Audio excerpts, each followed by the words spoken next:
Hey, this is Jeffrey Martin. You're listening to the Midwest Mixtape podcast live from the barn.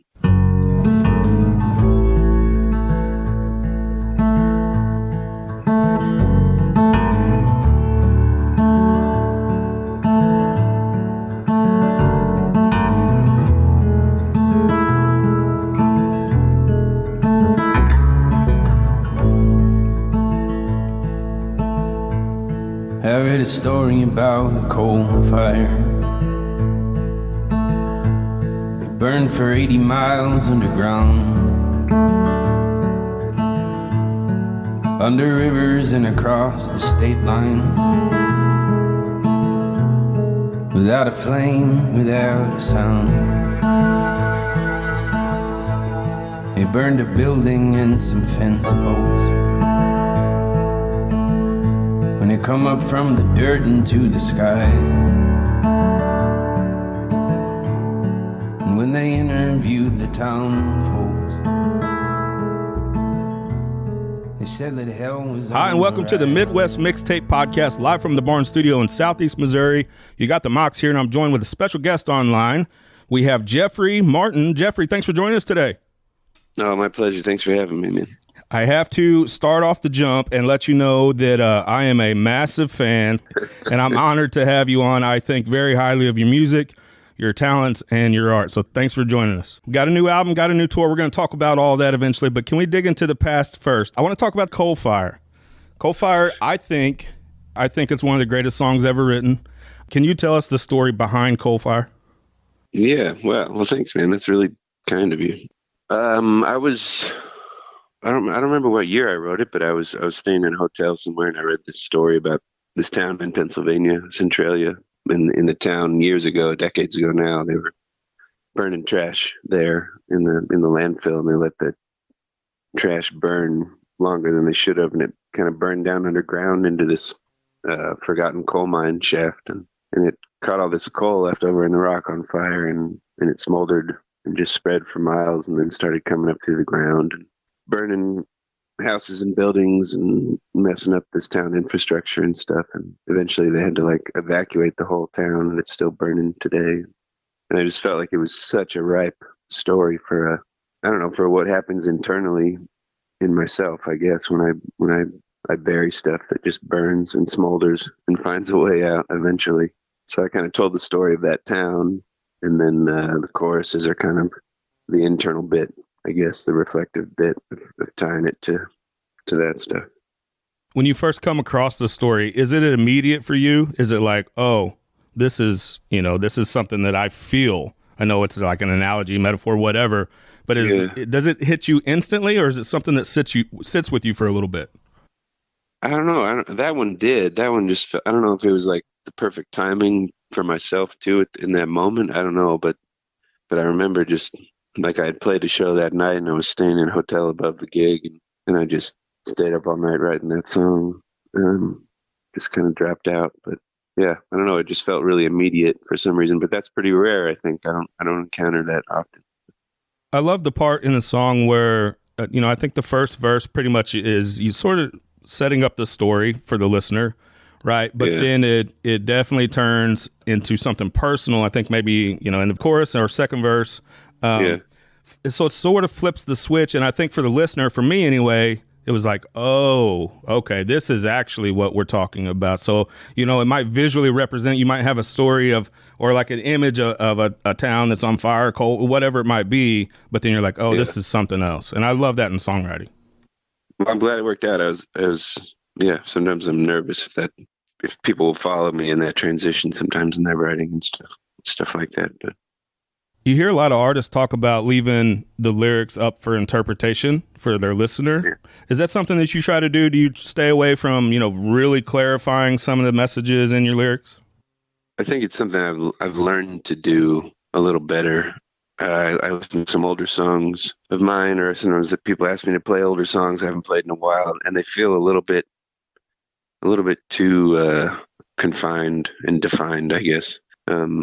I like them, but I just find there's like a lot more power, I guess, in leaving things a little more open so that people can access them from more points than where I accessed it initially. But it's a slippery slope too. I think you can take it easily too far, and there's a lot of songwriting out there that just feels it just feels like a dead fish to me from the get go because it's too broad. I don't know what the hell anybody's talking about. Right? Yeah. I get that way sometimes too. It's like there's like a sky metaphor or something. Like what? Okay, what are we doing here? Yeah. I like it when there's a little bit more of a personal touch, I guess, maybe on it. Yeah, I feel like there's the using imagery as a tool, really specific imagery, is a cool way to like you can reference something very specifically, but if you just leave it as an image, then people can attach meaning to that image in all sorts of ways. And I like that. In my real grown-up job, when I'm not podcasting for fun, I'm a therapist. And cool. when you're talking about, the fire that's kind of inside of you and how it's burning inside of you, it makes me think about sort of like when we internalize feelings, when we keep things in and it just kind of eats us up from the inside. So I think maybe that's what it was for me anyway. And I know, again, you want to leave them open for interpretation, but I think that's why it resonated with me so much, because I catch myself doing that. Even the advice I might give to somebody else or one of my clients, I'm terrible at taking myself. So I really dug that song. And I also want to mention when I first came across it, I was actually doing some research on Willie T. Taylor. He's a guy I love, an artist I love, and we were going to do an interview for him. And I came across that little short tour documentary that you guys did, which was awesome, by the way. And Coal Fire was kind of playing throughout it, and it's sort of the background. And I was like, "What is this song?" And that's what got me on to you, and I'm glad it did. Oh, that's cool. That's great. Willie T's, he's an old throwback, right? Yeah, he's a great guy. Yeah, great songwriter. Yeah, I love his style and his it's kind of some of his imagery as well, like the knuckleball prime, and that's I'm in my knuckleball prime. It's like, oh gosh, I know exactly what he's talking about. So totally. Do you care if we hear a little bit of Coal Fire? Yeah, go for it. This is Coal Fire by Jeffrey Martin.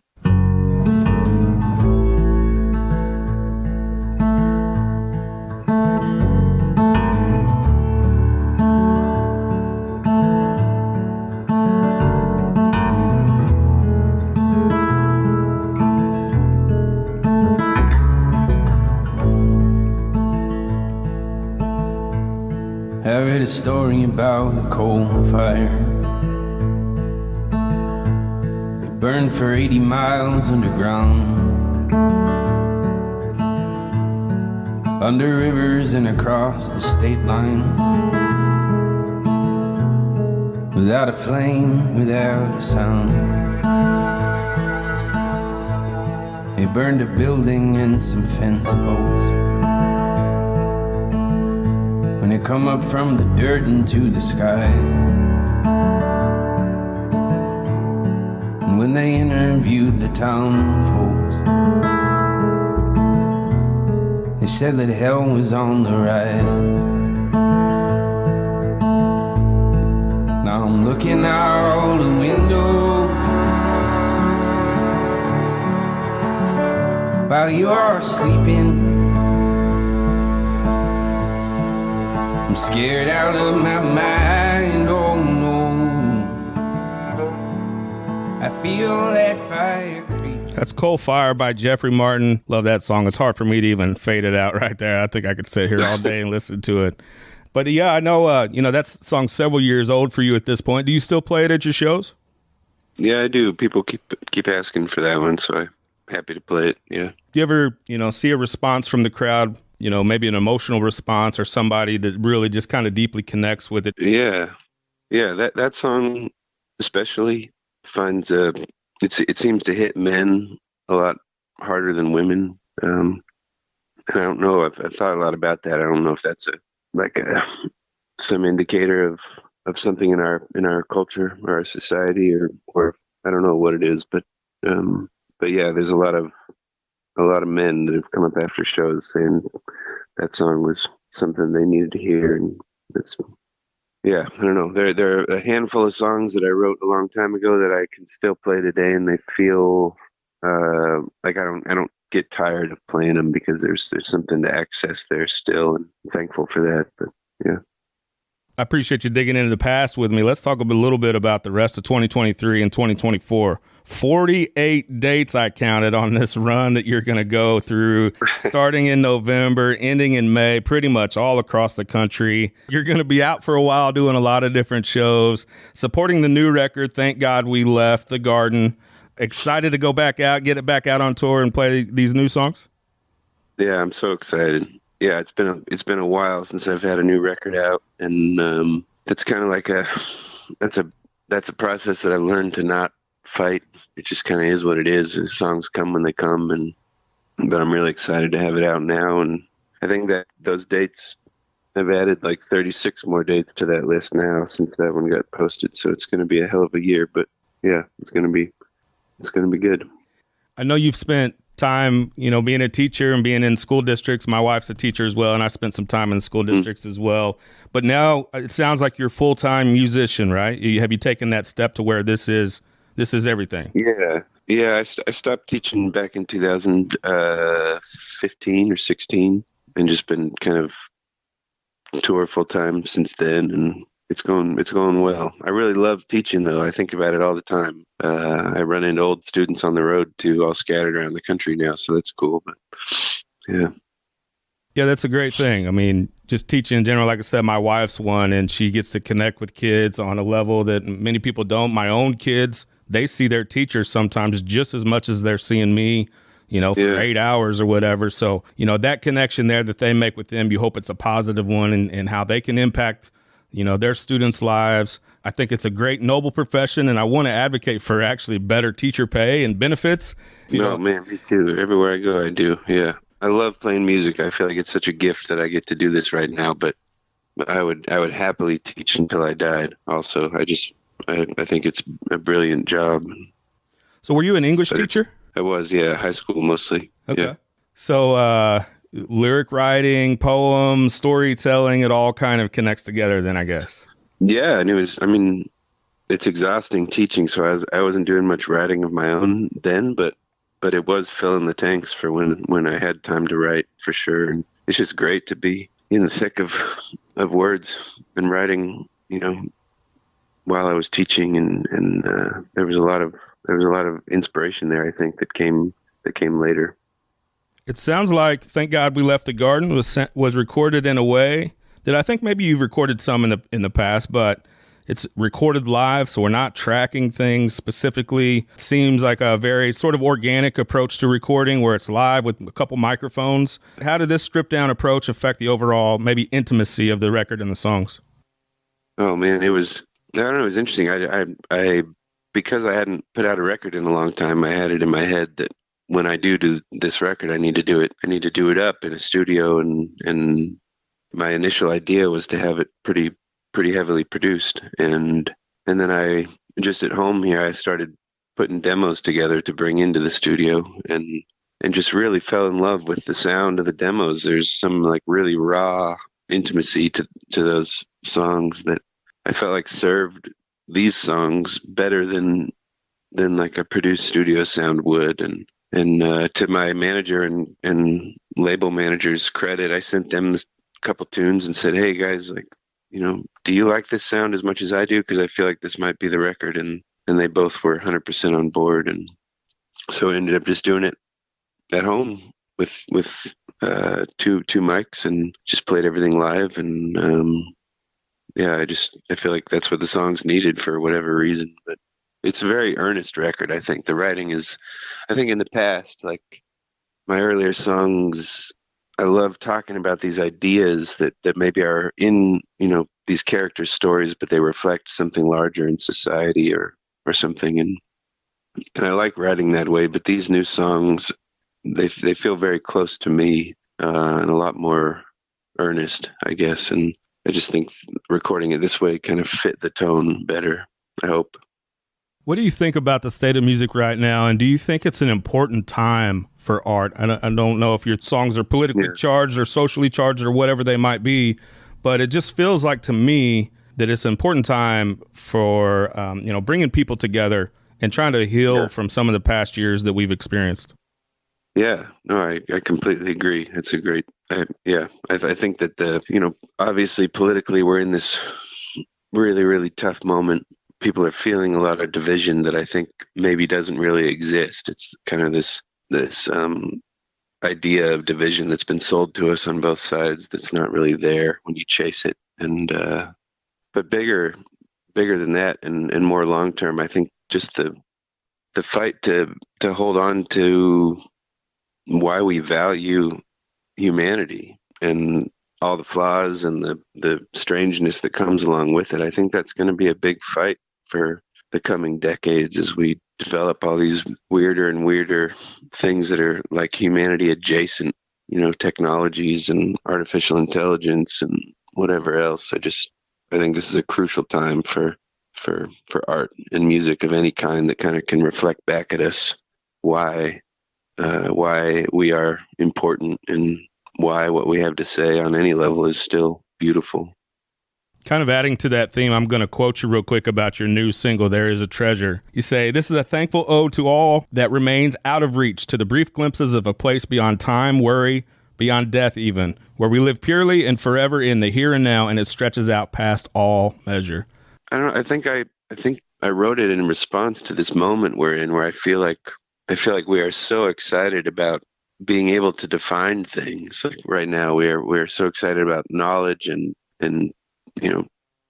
technological gains and there's this kind of general sense that we understand more than we do actually. And I just feel like there's this huge component of life that's not reflected in our society right now, at least here in the West. It's like, there's still a hell of a lot of mystery out there, more mystery than not. And I think it's scary to us in the West. That mystery has always been pretty scary because it's just a big unknown. But I've found personally like a lot of comfort in the unknown and a lot of comfort knowing that there will be this unknown there for a long time. And so that song, I think, is just a celebration of that. It's like the album as a whole, I think, is a celebration of that.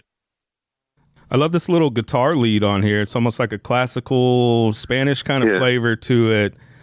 Who was the player on that? Was it you or was it somebody else? It was me on that one, yeah. Took me forever to write that. Figure out how I wanted to do that. But that's me. Okay, let's hear a little bit of There Is a Treasure.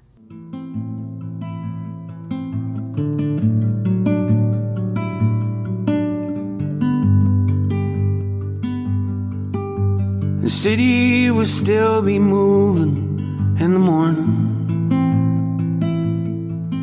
A million lives all breathing like a tide. Each one a story beyond our comprehending. Each trying to make a life and feel alive. And the trees will bloom down along the river. And the kids will race the fountains in the light. And someone will cry and pray that it gets better. And someone will stop and try to change a life.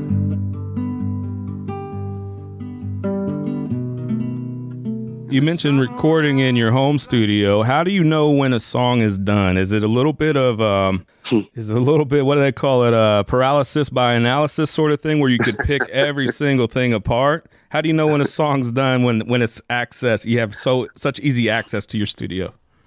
That's great. I've never heard paralysis by analysis. That's great. I was really worried about that when I made the decision to make it at home after the first few demos, and I was like, okay, I'm going to do the whole thing. But it was really, it just felt like kind of, because I had all the space and the time, I didn't feel stressed about it. And it just felt like I would usually record from about 10 o'clock at night to 4 or 5 in the morning, because that was the only time in the neighborhood that it was quiet enough to do it.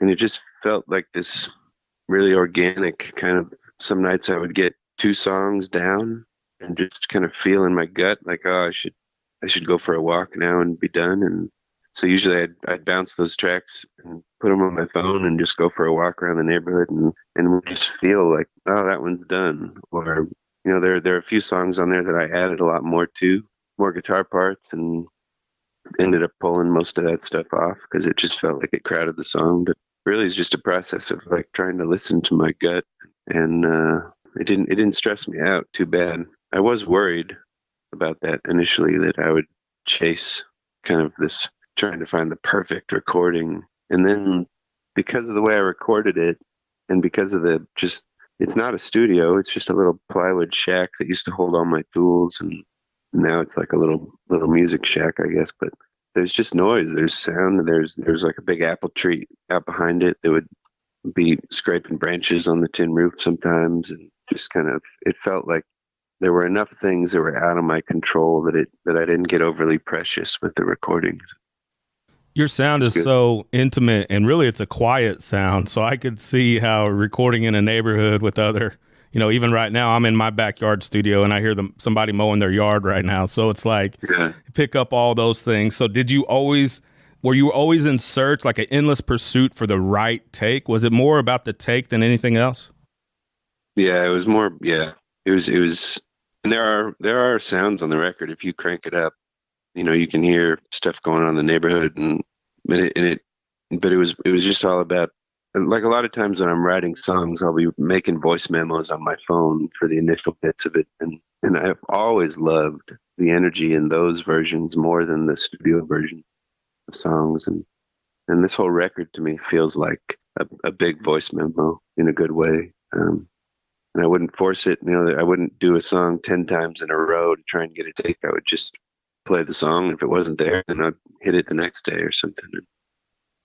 Is one of the goals in songwriting, and especially with what we're talking about with you recording your own stuff, is it to capture the essence of the song and not be, because you can over polish things too, right? You can take certain things out and tweak certain things, and not that there's a whole lot of production. Like you said, your sound is very, I'd say mostly minimalistic, but I still think there's ways to over polish, over produce, over compress some certain things.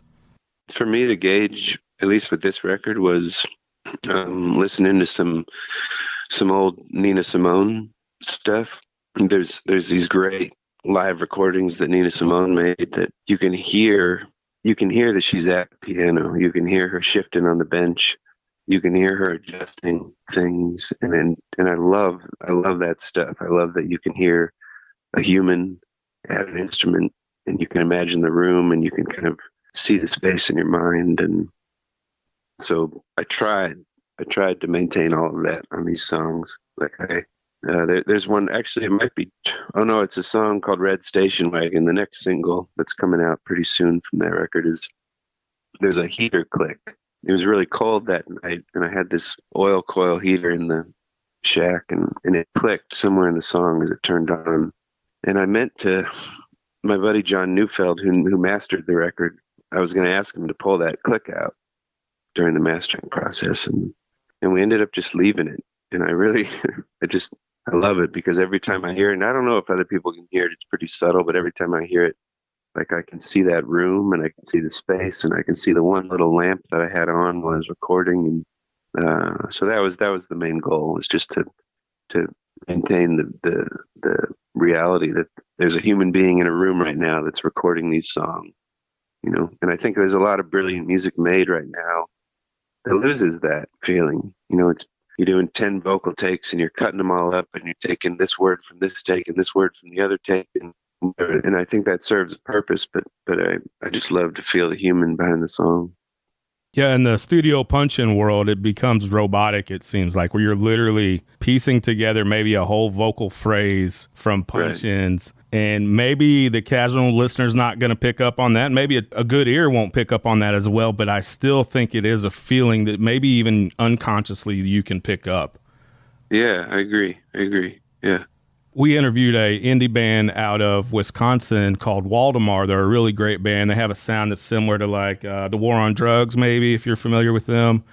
I love the War on Drugs. What's these guys' name? It's called Waldemar. Waldemar. Okay, yeah. Cool. I'll check them out. So he built a studio in his backyard as well, him and his brother. And they recorded the whole album. And then, like we were talking about, where you can overanalyze some of your own work, they end up scrapping the whole record and doing it all over again. We had a discussion about that. So it kind of made me think about that, you know, how it can be too much sometimes, and you got to have that self-regulation within your art as well. Yeah. There were definitely times when I was making this where I thought, well, I got to scrap all this. Like, all this is wrong. And then I would fall in love with it again. So yeah, that's a tricky one, but yeah. Is some of that managing your own self-doubts and maybe even insecurity at times where you think you might have it good and you come back and listen and you're like, oh, that's not the take that I thought it was? Yeah. For me, it's like this album is so minimalistic, and so intimate.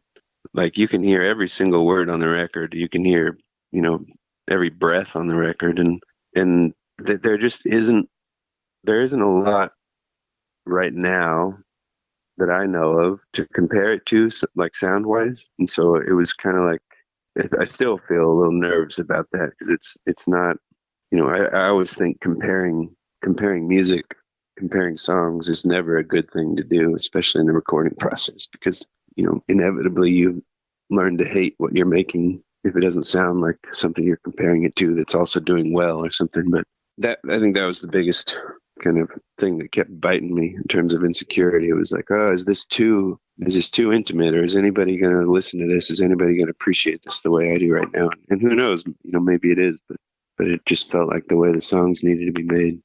When is the release date for Thank God We Left the Garden?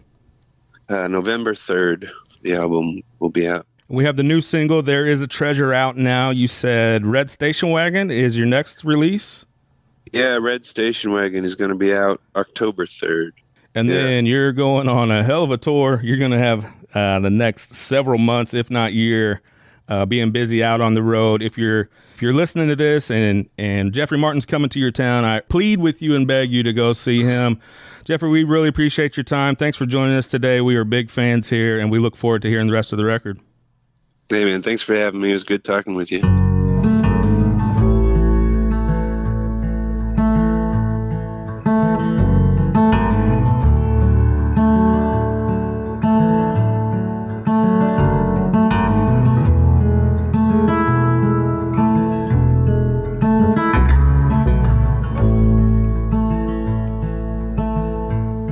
I read a story about a coal fire. It burned for 80 miles underground, under rivers and across the state line, without a flame, without a sound. It burned a building and some fence posts.